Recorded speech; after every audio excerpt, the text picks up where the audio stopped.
Well, good afternoon, everyone. Another Relate Well with Dr. Rick Marks. And it is exciting to be here with you today. A little earlier, we talked about um, how to deal with conflict in a particular way. Today, we're going to talk about rules for disagreements. All right. Rules for disagreement. Earlier, we talked about hidden issues underneath conflict and how to identify those hidden issues.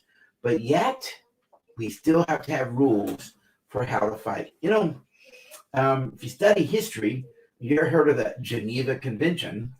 That's right. Many, many years ago, at the Geneva Convention, nations sat down and talked about the rules for war. That's right, folks. Even in war, there were certain rules that had to be followed.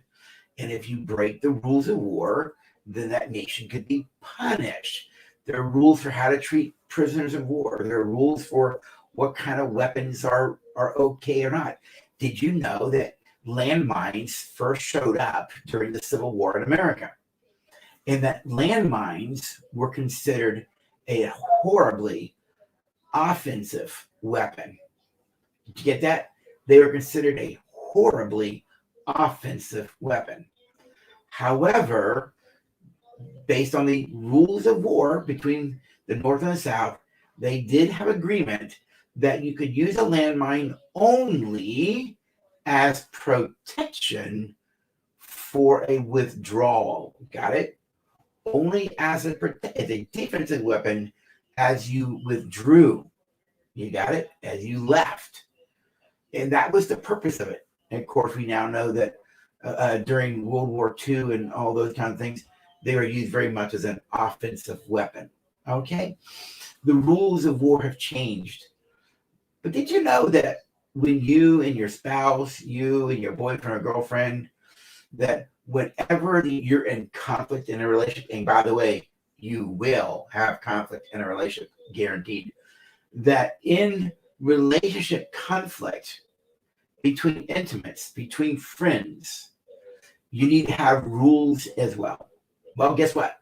We at RelateWell came up with some rules for disagreement, rules for how to fight, rules for making sure that you fight fairly. That's the key, folks. How to fight fairly. So right here, you can see it. RelateWell Rules for Disagreements. I have them right here in my hand on my desk, and we're going to cover these rules for disagreement. And if you think about your life, if you think about what you've gone through, how you fight, how you may have fought in the past, how maybe you are still fighting. You always want to fight when it comes to relationships between peers, intimates. Always want to fight in a way that protects the relationship, from the conflict, so that you can solve a problem with your sense of usness still being intact. You see, you can harm us. The real trick of mature living is to enter into conflict where you never harm us.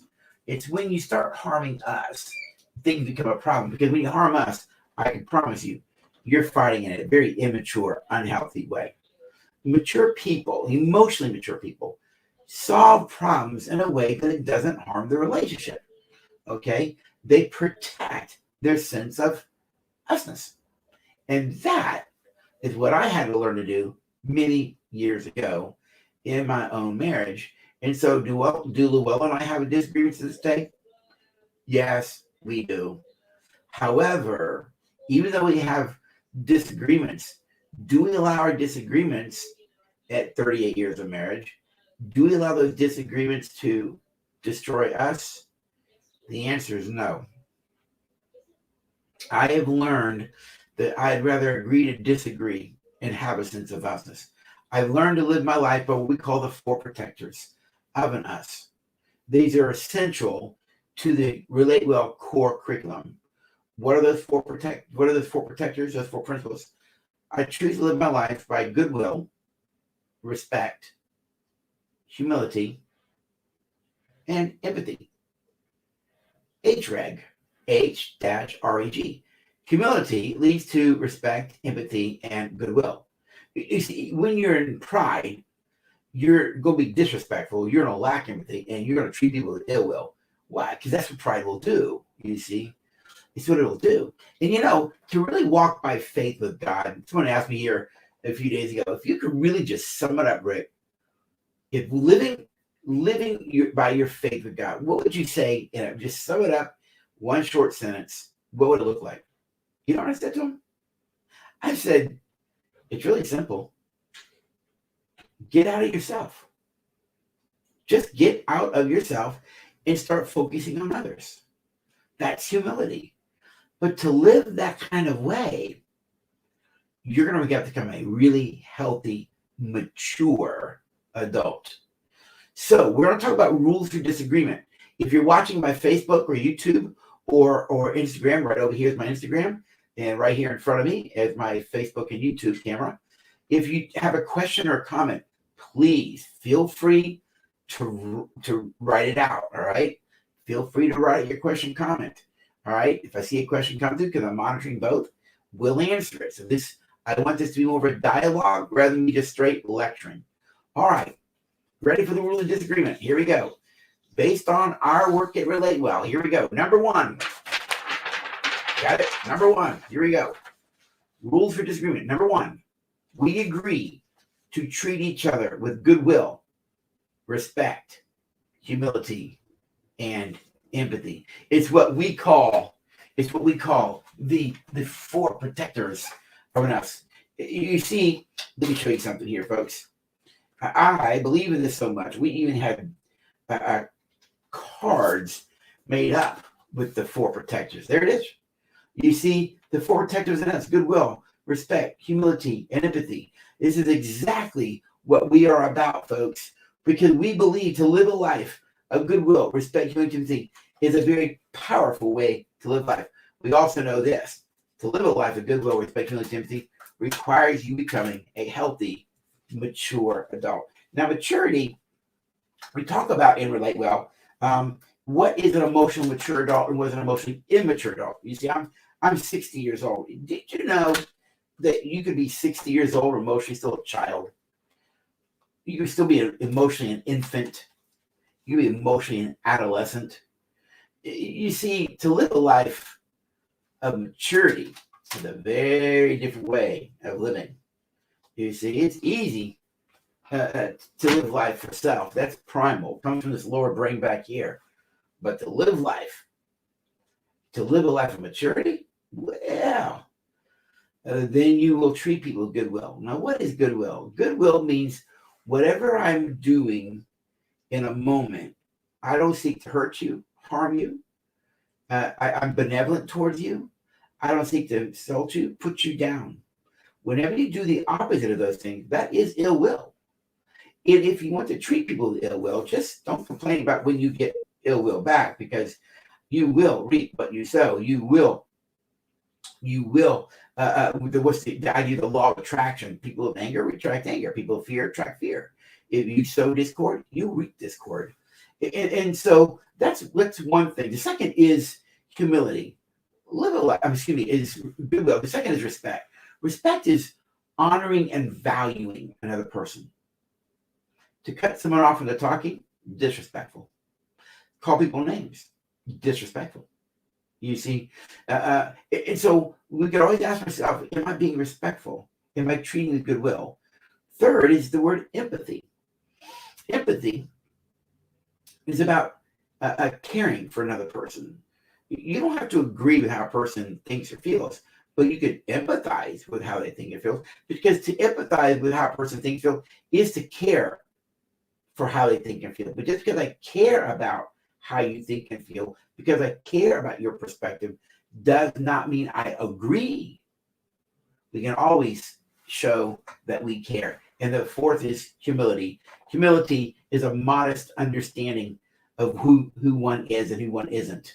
It doesn't live a life of grandiosity or pride. To live a life of humility means you know your strengths and you know your weaknesses. You don't make bad decisions for your life. Why? Because why would I want to go back make bad decisions in my life? I'm not going to make decisions that hurt me or hurt others. Prideful people live that way. Humble people are strong. They value themselves, and thus they value others. So the first rule for disagreement is to live life out of what we call the 4 protectors of an us. You see, because whenever I treat people with goodwill, respect, humility, and empathy, not only am I not hurting the individual, I'm not hurting the relationship. The us is the relationship itself. Okay, so the first rule for disagreement is, ready? We agree to treat each other with goodwill, respect, humility, and empathy. Number 2 rule for disagreement. You ready for it? We agree never to use any form of physical violence towards each other or objects. Did you get that?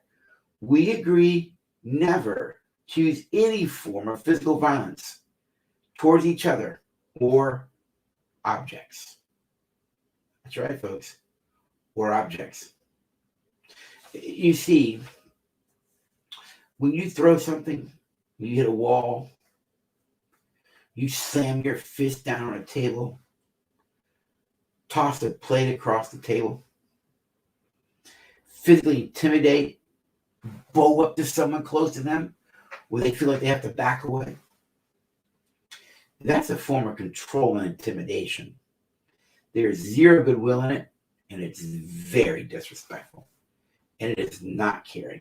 It's really all about you. To move into any form of emotional, in this case, physical violence, physical aggression, is a posture of asserting control in a way that is destructive. Never do it. Never do it. There is zero goodwill in it. And by the way, if you're listening to me today and someone is doing that to you, what if you had enough value for yourself where you said, no, you're not going to treat me that way. And if you're going to treat me in a way that's physically aggressive, have enough respect for yourself and get out. And get out. All right? There are some people, and I know some churches, for those listening, who have told women to stay in abusive relationships. I'm here to tell you, they're wrong. I had to say this to one minister not too long ago who he was telling a woman to stay in a violent relationship. And he had a daughter. I said, let me ask you, would you tell your daughter to do the same thing? Would you tell your daughter to stay in her home where she's being beat by her husband? He said, no. Then why would you tell someone else to do it? It's an integrity issue. There's no faith in what you're saying. You see? Number 3 rule for disagreement. Again, these are the RelateWell rules, folks. All right, we're on number 3 already. We agree, listen to this one, folks. We agree to never call each other names or curse at each other. Now, folks, I grew up with a dad that cursed a lot. So I grew up with cursing. Cursing is not something I get emotionally triggered by. People go, oh, he said that word. He said that word. It says more about you that you're triggered by what someone says than the fact that they're saying it. Why can't you just grow up and not be bothered by it? You know?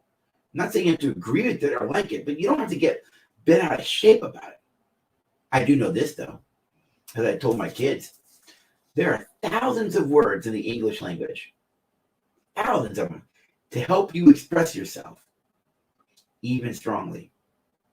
Why do you have to confine yourself to about 6 or 7 of them when there's so many different words you can use?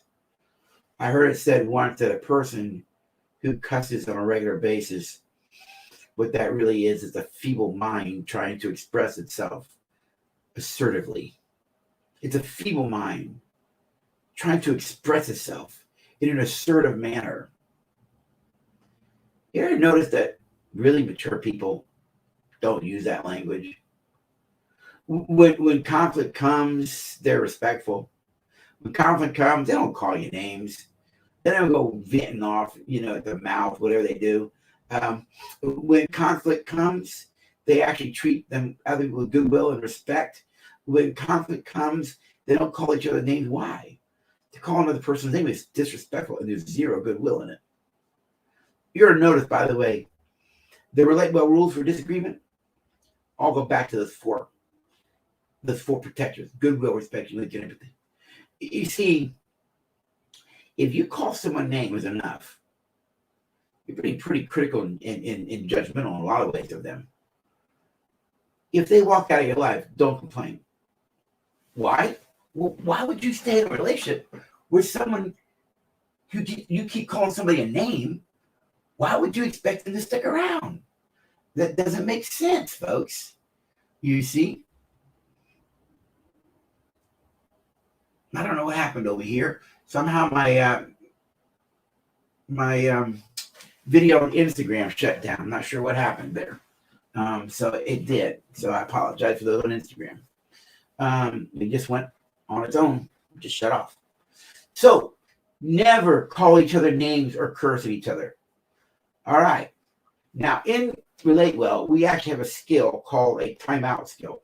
That if things are not going well in the relationship, it's getting heated, you're starting to go to the lower order animal brain, start arguing out of the fight, flight, or freeze response, it's not going to go well, and you're going to be destructive. So here's the next rule. We agree to use the RelateWell timeout skill when necessary. The timeout skill is a safety skill. It's a protection skill. It protects the relation and protects your partner from the conflict.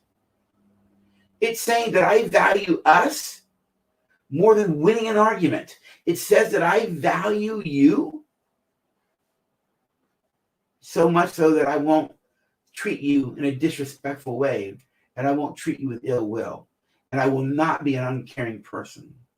So you use a timeout skill to protect yourself. You can learn more about the timeout skill in the RelateWell curriculum, which you can pick up and learn at relatewell.us. By the way, those who are joining me on Facebook and YouTube, if you want to ask a question, please feel free, jump in, ask a question. I am monitoring the question and comment box there. So feel free to engage and make this a conversation you like. All right. Next one, RelateWell rules for disagreement. We agree to use the RelateWell communication skills to communicate about disagreements. We have two core skills in the RelateWell curriculum, the RelateWell process. One is called the reveal skill, and the other is called the express well skill. The express well skill is the big kahuna skill. It is when you have a really hot item, issue. You got a lot of heat on it. Use the big kahuna skill. I call it the express well skill. It's a lot of structure, but it allows you to navigate through, communicate, and listen for the deeper hidden issues so that you can move to the possibility of a solution while protecting us the whole time. That's the power of what we do in RelateWell. We teach you how to bond and attach and emotionally regulate so you can protect your relationship. So the next rule in the RelateWell rules of disagreement is we're going to agree to use those core skills when things get heated. And you have a choice to use reveal, or with a lot of heat, you use the express skill. Again, you can learn these skills at relatewell.us in the core program. You purchase it and you watch it from your own home. All right. Now, next, we agree to define the issue and seek to resolve that issue without blaming, attacking, or drawing. The next rule is that we agree that we're going to clearly define the problem. Clarity leads to the truth, and truth will set you free. Free to what? Free to make a change, free to decide, free to do something different, free to create. You see, as long as you're living in a lie and in denial, you're not free. You're still in bondage to the lie and to your denial. Freedom comes when we understand, and through understanding of a relationship, and then the relationship can find a solution because you've already created understanding. So we agree to define that issue, and we seek to resolve that issue with what? Without what? Blaming, attacking, or drawing. Because there's no goodwill in blaming someone, particularly when you've got an issue as well, right? You play a role. When you attack each other, or when you withdraw. Just said, I'm not going to talk about it. I'm not going to deal with it. Leave me alone. You isolate, shut out. You should just shut people out. All right. Next rule. Here we go. We agree to collaborate. Now, hang on to that word, collaborate. Okay, folks. Hang on to the word collaborate. We agreed to collaborate to find a solution to the issue so that we have a win-win. If you ever studied the Thomas Kilmann model of problem solving, and you can do the research on it, type in Google and do the research. The Thomas Kilmann model of problem solving talks about the different levels of problem solving, but the highest level of problem solving is not compromise. Compromise is when both parties get the minimum of what they want. Collaboration is when you both are seeking to get a final solution to an issue for the sake of us, not for the sake of me or the sake of you, for the sake of us, the relationship. Collaboration is the highest form of problem solving. It's a win-win for both of you. Why? Because the relationship wins. Compromise is when I will get the minimum of what I want and you get the minimum of what you want. That doesn't mean we still have much of a relationship. We just compromised. In collaboration, there's a relationship strong and intact. You see, that's the real goal of healthy problem solving and finding solution is solving a problem so that the relationship wins. To do that, you got to learn how to collaborate. In RelateWell, in chapter 7, we actually have a collaboration skill that you can learn that once you've discussed an issue and understand an issue, but still may disagree, well, then you need to find a solution. And the collaboration skill is there, all right? It's collaborating for us. Now, let me say this. John Gottman, who is probably one of the greatest researchers on marriage over the last 30, 40 years, his research profound. Everybody's want to be trained as a Gottman trained therapist, all right? But one of the things his research found out was rather interesting. Catch the number, folks. Catch this number. 68% of problems. 68% of problems in a marriage. 68% of problems in a marriage have nada solution. Gottman refers to these as perpetual problems. I just refer to them as unsolvable problems. They're just unsolvable. There's no solution to it. But what are unsolvable problems? Unsolvable problems are problems related to differences of faith, differences of child rearing, differences in perspective, differences in belief systems. They're just differences. And you'll never solve those differences. But what Gottman's research showed was this, what he calls masterful couples. Couples who live their marriages well, he learned one thing from them. They don't let unsolvable problems destroy us. They agree, disagree, or they just navigate around it. But they don't let it destroy the relationship. Immature people will. And you have to have the wisdom to know if something's solvable and unsolvable. All right, ready? Next one. It flows out of that. We agree to agree to disagree. Get that? We agree to disagree. Agree to disagree. And stay respectful when we cannot find a solution. So the next rule is, if you can't find a solution, then you both agree that we're going to agree to disagree and protect us and still have the friendship, still have the love, still have the intimacy. It's just one of those unsolvable problems. But would you rather have the relation with this person you love and who's your best friend? Or would you rather win an argument and destroy all that? You see, you can win an argument and destroy it, or you can value the relationship and protect it, you see. And you do that by agreeing to disagree. It's just one of those things you can't solve. For me and my wife, dog is an area it's unsolvable. I want one really bad. She does not want one really bad, all right? We have disagreements about movies and going to movies. We have disagreements around a lot of different things. But you want to know something? We don't let those things destroy us. We just negotiate around them. All right. So, hello, Miss Christie. Thank you for joining. Alrighty, next, we agree. All right, folks, these are the RelateWell Rules for Disagreements. Next, we agree that we will value us and that disagreement does not have to end the relationship. In other words, the most important part of a relationship is not the husband, it's not the wife, it's the third part of the relationship. Third part wins, you both win. Third part loses, you both lose. It's called us. We believe in our world that every decision you make gives to you or gives to us. If the bulk of your decisions are based on what's best for you, feel free to do that, but you'll kill the usness off.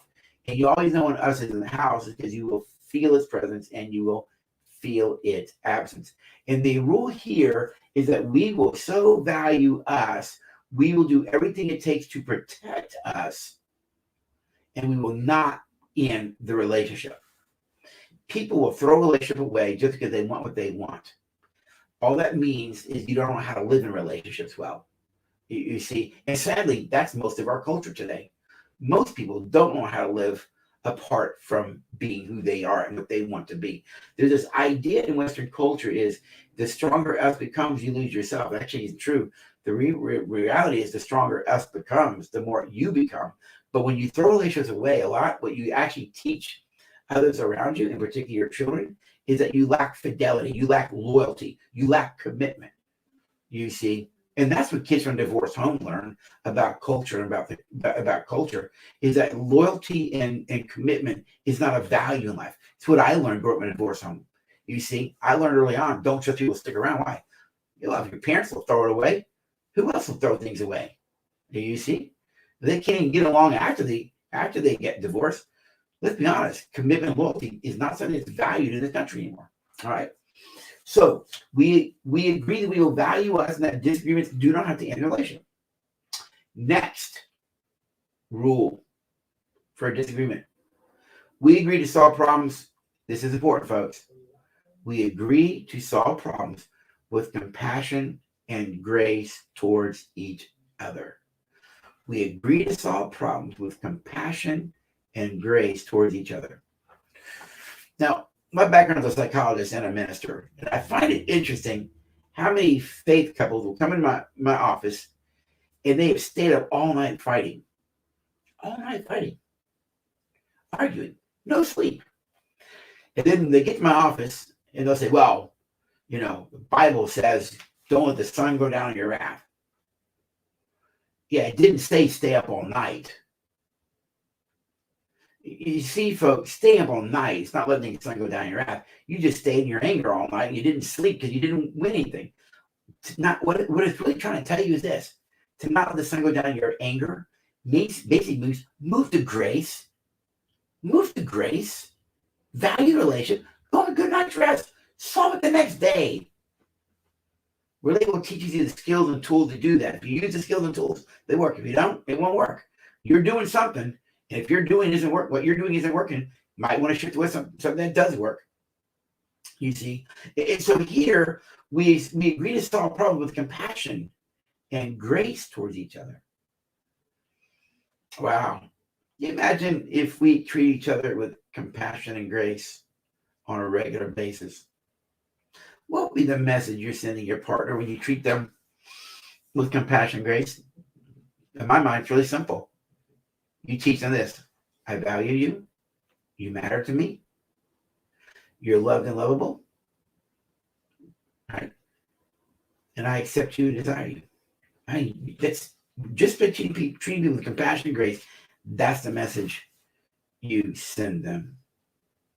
Next rule for disagreement. Ready for it? Here it is. We agree to value our partner's perspectives. We're just going to stop right there at that because there's a piece behind it. We agree to value our partner's perspectives.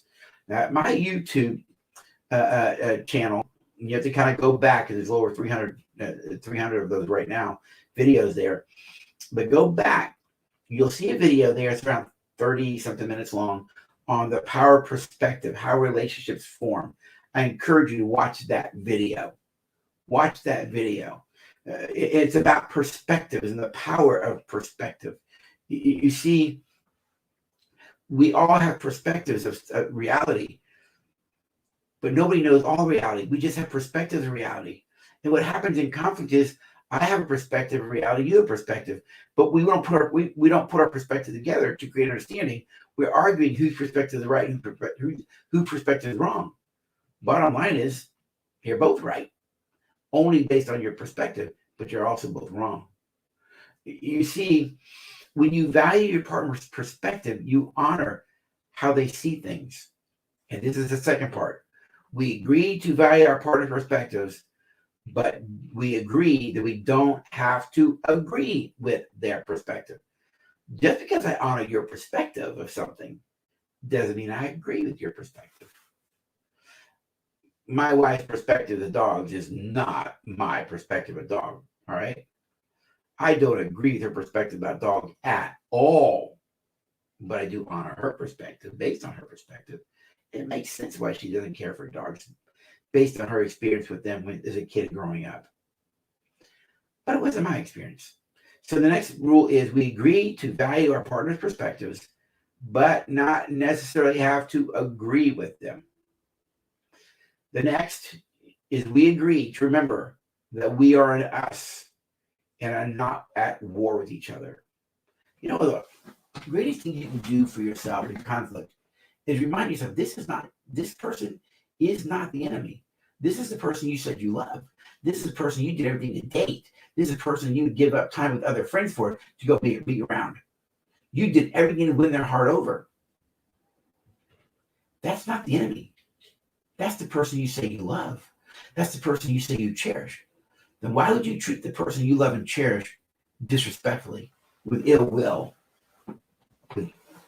in uncaring ways? It's not the enemy. If it's the enemy, then why are you hanging out with them? You see, they weren't the enemy. You made them the enemy, in my personal opinion. You made them an enemy by how you treated them, how you talked to them, those kind of things. And lastly, we agree that when we're dealing with an issue, we agree to stick to the current issue and not bring up history. Where's the old joke? Two guys at a bar, they're sitting there drinking. One guy says to the other, man, I'm just telling you, I hate being married. He said, every time we get in a fight, my wife gets historical. The other guy goes, you mean hysterical? He goes, no, historical. She brings up the past all the time. You know, mature people stick to the issue that's in the present. What was, what is, and what is may not be what was, unless it's a pattern. Do you get that?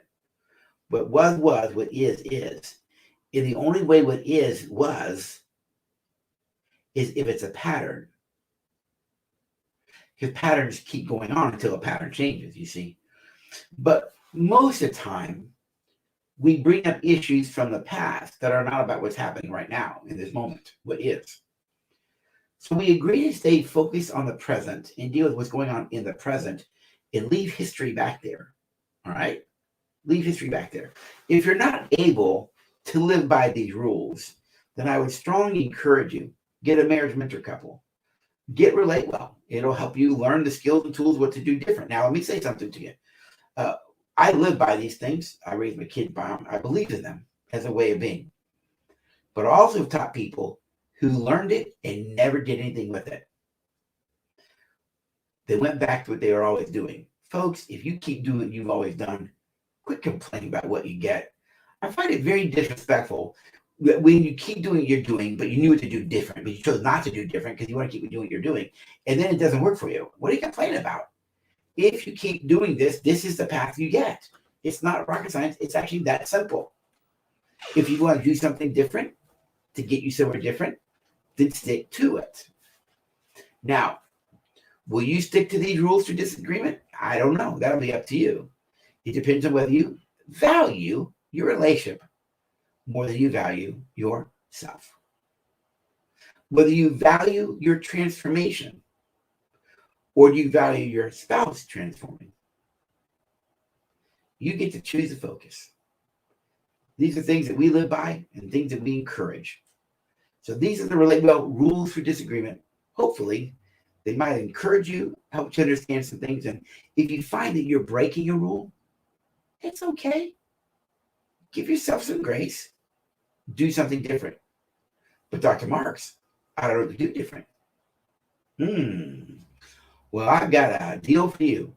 Go to RelateWell.us, get the core program, start learning it tonight. You can stream it, download the manuals for you and your boyfriend, girlfriend, or spouse. Download it, start learning it today. 9 sessions, you'll learn the skills. If you're more distressed than that, then give us a call.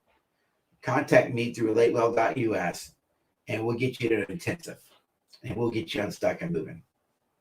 Dr. Rick, have a great rest of the day. Bye-bye, y'all.